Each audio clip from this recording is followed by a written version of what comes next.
మీరు చూసినా కదా అయ్యాలి ఇంతమంది ఉన్నారు. నేను కనుక నిన్న వీళ్ళకి పిలిపించి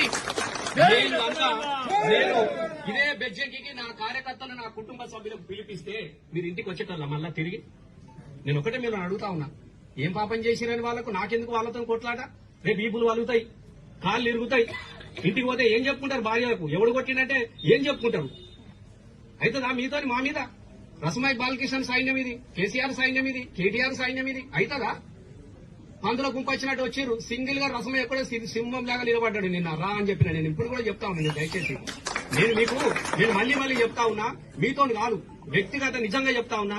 మీ కార్యకర్తలను చూసి నాకు జాలేసి వదిలేసిన నేను మిమ్మల్ని. మీకు అది కూడా చెప్తా ఉన్నా, జాలి అనిపించింది నాకు. మీకు నాకేం కొట్లాడుంటుంది పాపం, పని చేసుకుని బతికేటోళ్ళు, మోమాటానికి వచ్చిన వాళ్ళు, ఓడు తాయి తీసుకొచ్చిన వాళ్ళు కొంతమంది చూసినా కదా నిన్న.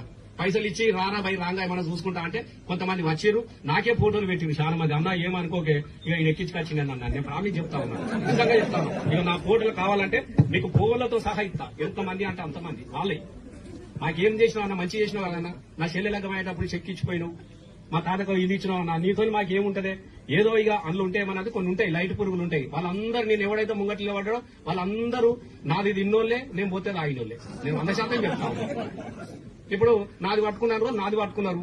ఇప్పుడు ఇది పవర్ లేదని పవర్ది పట్టుకున్నారు అటువైపు. అంతే తప్ప దానిలో ఏమీ లేదు. కనీసం ఉండాలి కదనే. వచ్చినప్పుడు ఎవరింట్లో అన్నం తిన్న మా ఇంటి మీద రాలేయడానికి వస్తారా మీరు?